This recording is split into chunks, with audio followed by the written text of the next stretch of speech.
আসসালামুআলাইকুম রহমতুল্লাহ। আশা করি আপনারা সবাই অনেক ভালো আছেন, আর আল্লাহর রহমতে আমি অনেক ভালো আছি। তো আমাদের আজকে ক্লাসটি হচ্ছে কয়েকটি কনফিউশনমূলক ওয়ার্ডস নিয়ে, আর আজকে আমরা চতুর্থ দিনে ক্লাস নিতে যাচ্ছি। তো আশা করি আপনারা ক্লাসটি খুব এনজয় করবেন। তো চলুন আমাদের আজকে মূল টপিকে চলে যাই। ফার্স্ট কী আছে? আমরা মনে করি IMPORTNT, অর্থাৎ আমরা ইম্পর্ট্যান্ট মনে করি, কিন্তু সঠিক স্পেলিং হবে কি IMPORTNT। প্রনাউন্সিয়েশনটা কী হবে? ইম্পর্ট্যান্ট। আসলে এই জিনিসটা বলতে চাই আমরা, ঠিক আছে, এই জিনিসটা বলতে চাই, কিন্তু বলি এই জিনিসটা। আমরা প্রথমত কী করি? আমরা প্রথমত স্পেলিং মিস্টেক করি, আর স্পেলিং মিস্টেক করার কারণে কি হয়? আমরা প্রনাউন্সিয়েশনটাও মিস্টেক করি। সো আমাদেরকে আগে কী করতে হবে? স্পেলিংটা সঠিক করতে হবে, আর অ্যান্ড দেন অটোমেটিক্যালি আমাদের যে প্রনাউন্সিয়েশনটা আছে সেটাও রাইট হয়ে যাবে। আশা করি বুঝতে পেরেছেন যে এখানে ইম্পর্ট্যান্ট নয়, কি হবে? ইম্পর্ট্যান্ট হবে। 2 নম্বরে আসো। আর আমরা মনে করি READIMENT, ঠিক আছে, প্রনাউন্সিয়েশনটা কী হবে? রেডিমেড, কিন্তু সঠিক স্পেলিং হবে READYMAD,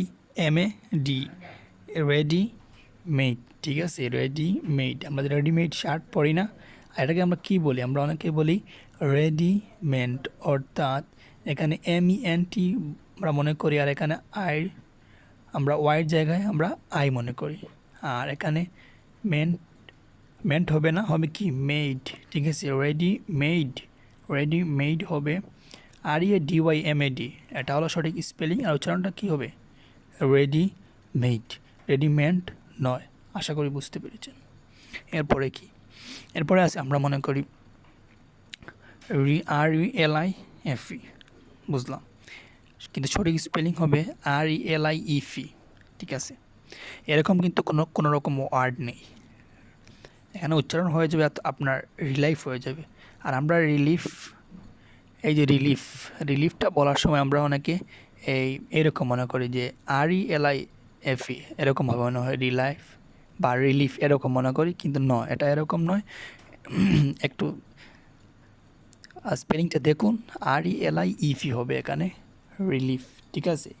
আর এরকম যদি আমরা বলি তাহলে এখানে কি হয়ে যাবে? এখানে রিলাইফ হয়ে যাবে, হবে কি? RELIFE, রিলিফ, ঠিক আছে। আশা করি বুঝতে পেরেছেন। এরপরে কি আছে? আমরা মনে করি হ্যামলেট, HAMLET, আমরা মনে করি HAMLET, অর্থাৎ হ্যামলেট মনে করি, কিন্তু সঠিক স্পেলিং হবে হেলমেট। আমরা যে এই হেলমেটটা কিন্তু আমরা বলতে চাই, এটা হলো আমাদের কাঙ্ক্ষিত ওয়ার্ড, এটা আমরা বলতে চাই, আর এটি বলার জন্য আমরা কি বলে ফেলি? আমরা এটি বলে ফেলি। সো আমাদের যে ভুলটা হয় কোন জায়গায়? দেখুন, আমরা বলতে চাই HELMET, হেলমেট বলতে চাই, কিন্তু বলে ফেলি কি? হ্যামলেট। আশা করি এই যে দেখুন, হেলমেট অর্থ কি? মাথার শিরোন আছে মোটরবাইকরা যা মাথায় পরিধান করে বা ব্যবহার করে, সেগুলোকে বলে হেলমেট, ঠিক আছে। HELMET, একটু বানান লক্ষ্য করেন, এখানে HAL, এখানে হেলমেট অর্থ সম্ভবত গ্রাম হতে পারে, আর কিন্তু হেলমেট আমরা বলতে চাই, বলে ফেলি এটা। আশা করি বুঝতে পেরেছেন যে আমরা আর এটা বলবো না, হেলমেট হবে, হ্যামলেট নয়। এরপরে আসে আমরা মনে করি কি?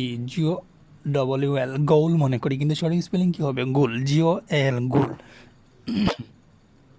আশা করি বুঝতে পেরেছেন যে আপনারা এখানে GOW অর্থাৎ গৌল হবে না। আমরা অনেক সময় তোমার জীবনের গোল কী বা তোমার লক্ষ্য কী আমরা গোল বলে ফেলি, কিন্তু এখানে হবে কি? GOL, গোল হবে, GOWL নয়, GOL, গুল হবে। আশা করি বুঝতে পেরেছেন। এরপরে যদি না বুঝতে পারেন তাহলে বলবেন বিষয়টা কমেন্টে, আমি রিপ্লাই দেওয়ার চেষ্টা করবো ইনশাআল্লাহ।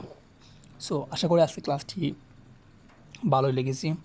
তো আবার কোনো নতুন ক্লাস দেখার আমন্ত্রণ রইল। আর আপনারা সবাই ভালো থাকবেন, সুস্থ থাকবেন। আসসালামু আলাইকুম রহমতুল্লাহ।